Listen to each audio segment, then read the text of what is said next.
Hey there, readers. I've said it before, and I'll say it again.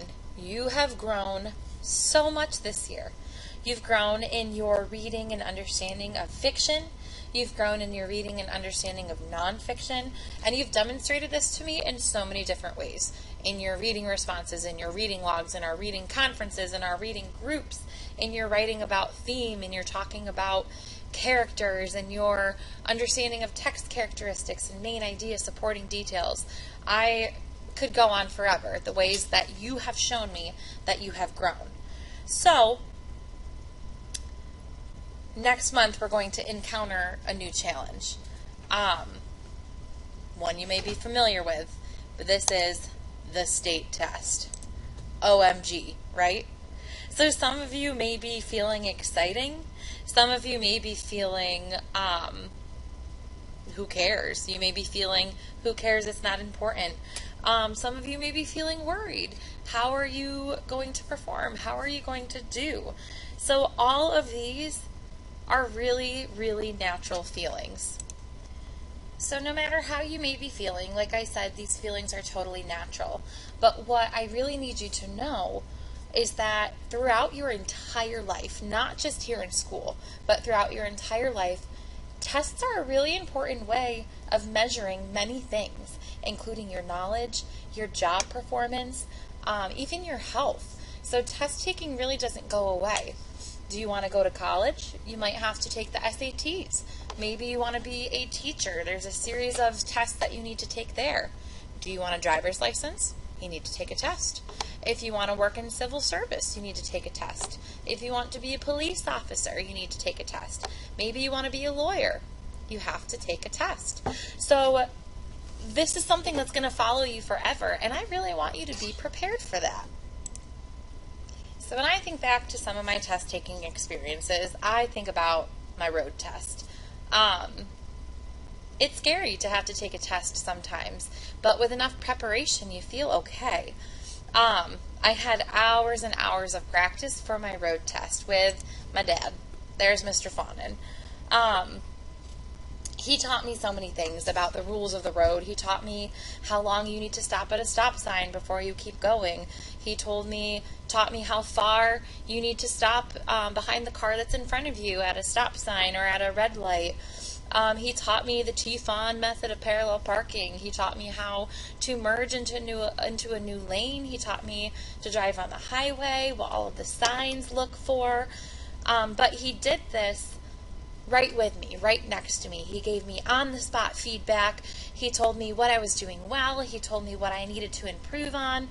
But the most important thing that he did to me was help me learn how to apply those skills on my own, by myself, during a test situation. So for the weeks before my road test, he sat with a clipboard, he sat in the passenger seat, and he let me drive. He only told me how I did and what to improve on at the end. So he eventually would let me perform, and then he told me what I need to do for next time. So this way, I knew, so it was like a practice test. This way, I knew exactly what it would feel like to take the actual test without somebody right next to me, without that constant corrective feedback. And guess what? I passed.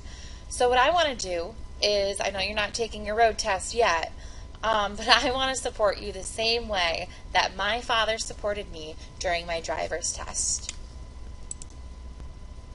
So today, I want to teach you that there are similarities and differences between the work we do every day in Reading and Writing Workshop and the work we do during a state assessment. So yesterday we worked to pull out what does a state test look like, feel like, what does reading workshop look like or feel like. But what I want to focus on today is what were those similarities, because you guys made some really strong connections, and I may have even missed a few of them here. But you said that both of these settings have in common quiet reading, essays, you refer back to the text, you try to get comfortable, and you're answering questions about the text. So we found a ton of similarities between what we're already doing and what we're going to have to do on a state test in a month. So where does that bring us to launch this whole thing out? Where this brings us is to our first genre that we're going to be studying for about 5 days. We're going to be studying narrative nonfiction. It reads like fiction, but it is all true. So how in the world do we decipher a text like that?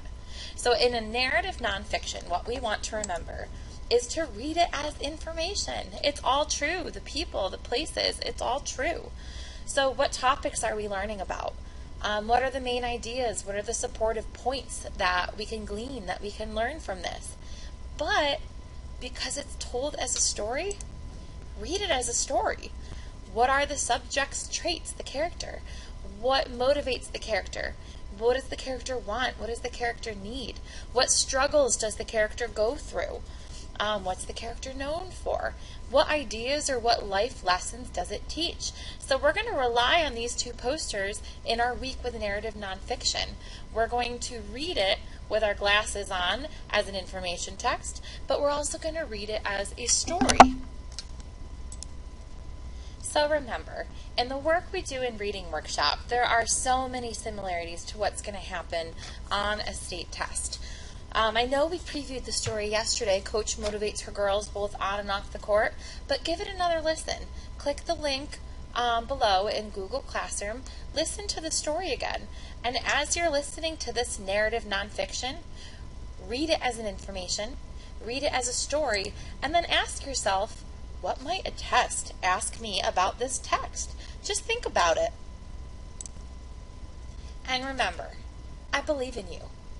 Just like my father helped me prepare for my road test, I'm going to help you, and we're going to help each other. Together, we can tackle this. I believe in you. Happy reading.